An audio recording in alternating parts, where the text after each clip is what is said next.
This is Algebra 3, Chapter 1, Section 1, Graphs of Equations. A few basics about graphing. When you want to graph using points, we're talking about graphing an equation, you want to isolate x or y. In other words, your equation should either be y equals or x equals. Select numbers for the non-isolated variable and solve for the isolated variable. In other words, if you have y equals something, pick a number for x, figure out y. Be sure that you use positives, negatives, and 0. Create a table or an XY chart. Plot the points and connect them with a line or curve depending on the type of equation. Now, it can really help if you know what kind of shape to expect from the way the equation is written. The power on x in the form of the equation will tell you what to expect. All right, let's try this example. You're going to determine whether each point lies on the graph of the equation. Simply put in the x and the y value and see if it makes the equation true. Try this. Pause the recording to do that, and then resume the recording to check your answer. And there's the answer. You can see how they put the points in. Both of them do lie on the graph of the equation. Here's another example. You're going to complete this table, and then you're going to use that table to sketch the graph. So similar to what we did before, except they're only giving you the x values, you figure out the y, and then you graph them. Pause the recording to do the problem, and resume the recording to check your work. Here's the answer. Your chart should look like the chart on the bottom. And this is a sketch of, this is actually the graph on the graphing calculator. You should have done yours by hand. Let's talk a little bit about intercepts and symmetry. Intercepts are where the graph crosses either the x or y axis. The x-intercept will be written as a point as a0, where a is a real number, and the y-intercept will be written as 0b, where b is a real number. Plotting the intercepts can be very helpful when you're constructing. In fact, the intercepts are actually considered a major feature of the graph, so it's a very good idea to get this plotted. Now, graphs can be symmetric about the x-axis, the y-axis, the origin, or they may not be symmetric at all. For x-axis symmetry, if xy is on the graph, so is x negative y.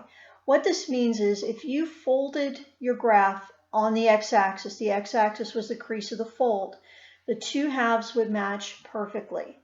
So if xy is on the graph, if 2, 3 is on the graph, 2, negative 3 must also be on the graph if you have x-axis symmetry. Y-axis symmetry, if xy is on the graph, then so is negative xy. If 2, 3 is on the graph, so is negative 2, 3. Y-axis symmetry, imagine folding your graph where the y-axis is the crease of the fold. Then the two halves would match perfectly that way. Origin symmetry is a little trickier. If xy is on the graph, so is negative x, negative y. So if 2, 3 is on the graph, so is negative 2, negative 3. How you can tell by looking at it, the easiest way I think is to actually flip the graph physically upside down. If it looks exactly the same upside down as it does right side up in relation to the two axes, then you're pretty sure you've got origin symmetry. And knowing what kind of symmetry your graph has can speed up the graphing process, because once you find one point, finding the one across from it or whatever is going to be pretty easy. For this example, you are to identify the x and y intercepts of the graph. Pause the recording to try it. Resume the recording to check your work. So all we need to do to find the intercepts is to replace y with 0 and solve for x. That gives us the x-intercept. And then take the equation, the original equation, and replace x with 0 and solve for y, and that will give us the y-intercept. And we discover that the x-intercept is 3, 0, and the y-intercept is 0, 9. Here's another example. This time we're going to use the algebraic tests for symmetry to see what kind of symmetry this equation has, or this graph has. We're going to check for symmetry with respect to the x-axis, the y-axis, and the origin. Give this problem a try, pause the recording to do so, and then resume the recording when you're ready to check your work. First, we're going to solve for y. You need to solve for either x or y. Y is the obvious choice here. If xy is on the graph, so is negative xy. So what we're going to do is we're going to replace x with negative x in the equation and see if it gives us the same equation when simplified. So if you put in a negative x instead of an x, negative x squared is x squared, which is what we started with. So yes, we do have y-axis symmetry. Another way you could do this is you could find a point that's actually on the graph, for example, the point 2, 4, when x is 2, y is 4, and check to see if negative 2, 4 is also on the graph. Okay, moving right along, to check for x-axis symmetry, we're going to replace the y with negative y. And again, remember, we're looking to see if we end up with the same equation we started with once we've simplified. So we get x squared equals negative y. Well, that's not the same as the original, so we don't have x-axis symmetry. The same thing for origin symmetry. We're going to put in a negative x in place of x and a negative y in place of y, and we're going to simplify. So negative x squared gives us x squared. Negative y stays the same. Again, this is not the same as the original equation that we started with, so we do not have symmetry, the origin. Okay, another example. This time we're going to assume that this graph has y-axis symmetry, and then what you're to do is to sketch the complete graph of the equation just based on the fact that you know it has y-axis symmetry. Pause the recording to try the problem, resume it to check your answer. And here's what the final graph should look like, both halves intact. Remember, y-axis symmetry, you should be able to fold the graph along the y-axis and have both halves match each other perfectly. Here's another example. You're going to use a graphing utility to graph this equation on your calculator. By the way, when they mention a graphing utility in this book, they are talking specifically about your graphing calculator. Use a standard setting. That would be zoom 6, and approximate any intercepts. In other words, from looking at the graph, where do you see it crossing the x and y axis? Give this a try, pause the recording while you're doing it, and then resume the recording to check your answer. Here's what the graph looks like, and it looks like from the graph the x-intercept is at 10, 0, and the y-intercept is at 0, 5. If you check these numbers in the equation, you'll find out that they do indeed work. Now, graphing a circle. Graphing a circle is actually really easy to do. In fact, I think it's easier than graphing a line. The equation of a circle looks a little complicated. It's x minus h squared plus y minus k squared equals r squared. hk represents the center of the circle and r is its radius. Honestly, the most common mistake that I find people make on this is not remembering that r is the radius, but the equation gives you r squared.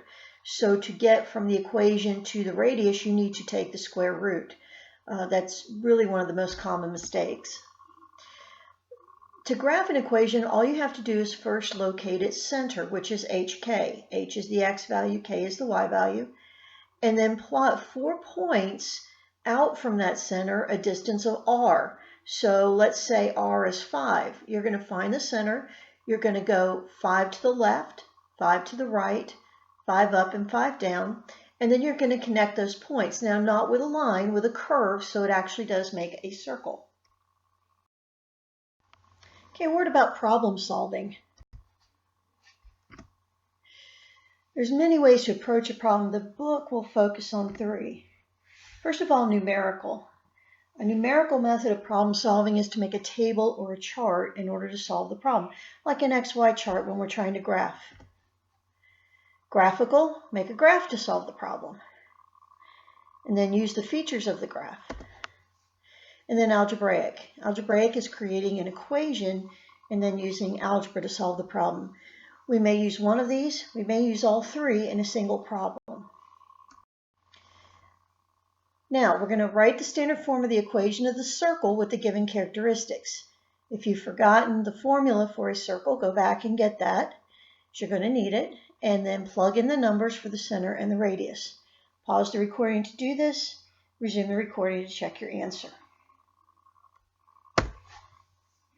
Okay, there's the equation of a circle. It's x minus h squared plus y minus k squared equals r squared. Again, hk is the center and r is the radius. So we will put in 0, 0 for h and k and 4 for r, then simplify. X squared plus y squared equals 16. I'm going to try this again. This time we have the center and we have a solution instead of the radius. In other words, we have the center and the solution point is a point that actually lies on the circle. Now see if you can figure out how to do this one. Give it a try. Then turn the recording off to do it and then turn it back on to check your answer. Okay, this is actually going to take a couple of slides here to show you the complete solution because of the comments on it. But the first thing we do, we don't know the radius, but we put in what we do know. We know that h and k are 3 and negative 2. So we put those in first. We have x minus 3 squared plus y minus negative 2 squared equals r squared. And we don't know r, but we do know a point on the circle. So what we're going to do is we're going to actually replace x and y with negative 1 and 1. And then we're going to use that to solve for r. So there we have it, putting in the points and simplifying. So r squared is 25, which means our radius is 5. Now remember, you're not done. The instructions were write the equation of the circle. So we're going to go back to our equation of the circle.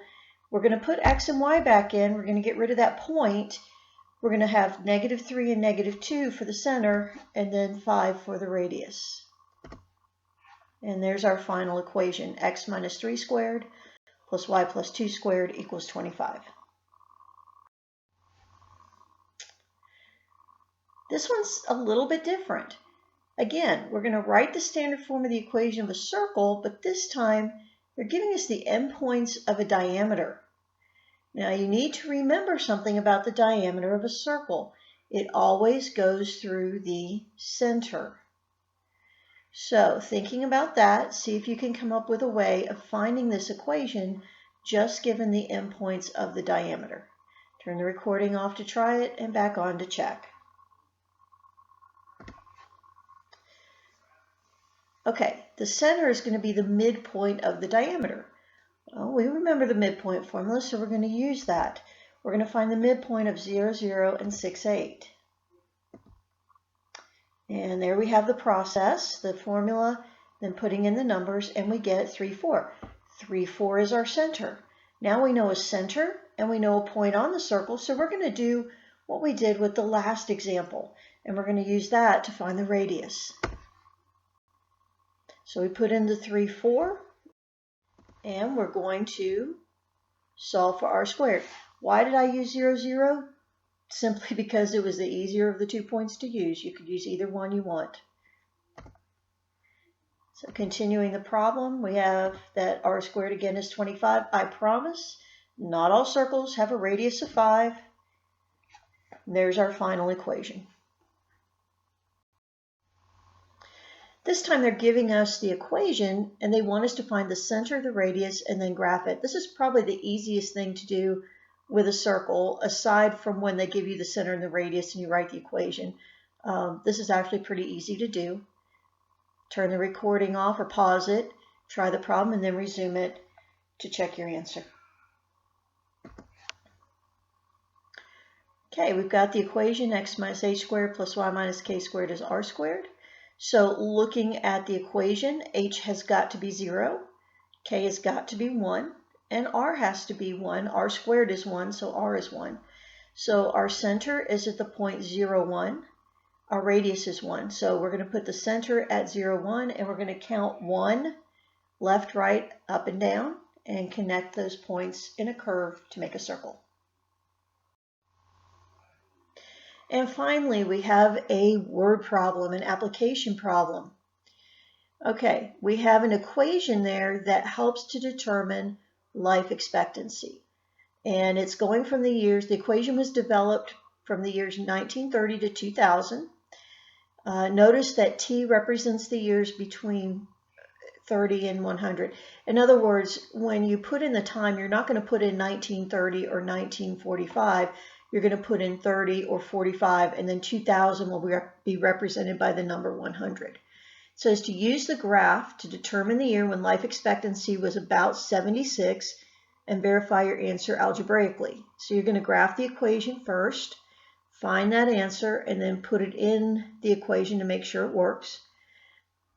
The second part, one projection for the life expectancy of a child born in 2015 is 78.9. How does this compare with the projection given by the model? In other words, if you put in 115, how close do you come to 78.9? And then the final part of the question is, do you think the model can be used to predict life expectancy of a child 50 years from now? And then explain. If you said yes, why? If you say no, why not? Pause the recording to try this, and then resume recording to check your answer. Okay, the answer to the first question, according to the graph, about the middle of 1994 is when life expectancy was about 76. If you put 94.59 in for t, it does give you that result. So it works, it matches very well. One projection for life, okay, the second question. According to the model, life expectancy is 77.65. So it is different. It's not a huge difference, but it is off by about a year and 3 months. And then finally, do you think the model could be used to predict the life expectancy of a child 50 years from now? No. The reason being that is too far in the future and too many things could happen before then to change that trend.